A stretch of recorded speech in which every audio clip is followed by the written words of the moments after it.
চলতি বছরের এইচএসসি ও সমমানের পরীক্ষার আংশিক পরীক্ষা বাতিল হওয়ার কারণে তোমাদের ফলাফল প্রস্তুত নিয়ে বিশাল জটিলতা দেখা দিয়েছে। এখন তোমাদের এই ফলাফল কীভাবে তৈরি করা হবে সে বিষয়টি নিয়ে শিক্ষা বোর্ডগুলো কোনো নির্দিষ্টভাবে বলতে পারছে না। তারা বেশ কয়েকটি টিম গঠন করে শিক্ষা মন্ত্রণালয়ে কয়েকটি প্রস্তাবনা পাঠানো হয়েছে। শিক্ষা মন্ত্রণালয় থেকেও এখনও কোনো সিদ্ধান্ত তাদের জানানো হয়নি কোন নিয়মে তোমাদের রেজাল্ট তৈরি করা হবে। আজকে 18 সেপ্টেম্বর বুধবার শিক্ষা মন্ত্রণালয়ে একটি বৈঠক বসার কথা রয়েছে। সেখানে শিক্ষা উপদেষ্টা এবং শিক্ষা বোর্ডের চেয়ারম্যানগুলো ও শিক্ষা সচিবের সমন্বয়ে একটি বৈঠক হওয়ার কথা রয়েছে।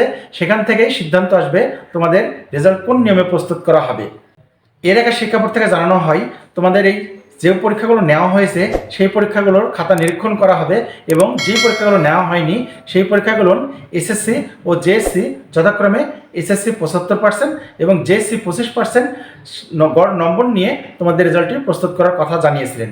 কিন্তু কয়েকটি প্রস্তাবনা শিক্ষা মন্ত্রণালয়ে পাঠানোর পরে শিক্ষা মন্ত্রণালয় সেই বিষয়ে কোনো নির্দেশনা দেয়নি, যার কারণে তোমাদের রেজাল্ট প্রস্তুত করা এখনও সম্ভব হয়নি। এখন শিক্ষা মন্ত্রণালয় যেটা তোমাদের সবচাইতে বেশি উপযোগী হিসেবে মনে করবে সেই প্রস্তাবনাটি শিক্ষা বোর্ডের কাছে জানানো হবে। শিক্ষা বোর্ড সেই নিয়মে তোমাদের রেজাল্ট প্রস্তুত করবে। আসলে সবচাইতে তোমাদের বেনিফিটের দিকটা বেশি বিবেচনা করেই রেজাল্ট প্রস্তুত করা হবে এমনটাই জানানো হয়েছে শিক্ষা বোর্ডগুলো থেকে। তো আজকে যে শিক্ষা মন্ত্রণালয়ে শিক্ষা সচিব এবং পরীক্ষা নিরীক্ষক যারা বড় বড় কর্মকর্তা রয়েছে তাদের উপস্থিতিতেই একটি মিটিং হওয়ার কথা রয়েছে। এই মিটিংয়ের সিদ্ধান্ত হবে 2024 সালের এইচএসসি ও সমমানের পরীক্ষার রেজাল্ট কোন প্রস্তাবনা দ্বারা প্রস্তুত করা হবে। এখন পর্যন্ত অনলাইন কোনো গণমাধ্যম বা কোনো সংবাদ মাধ্যমে জানা যায়নি যে আসলে আজকে এই বৈঠকটা হবে বা কোন সময় হবে।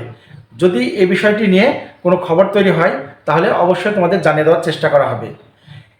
তোমাদের যে সিদ্ধান্ত নেওয়া হবে অবশ্যই তোমাদের বেনিফিটের দিকে নজর রেখে সিদ্ধান্তটি নেওয়া হবে।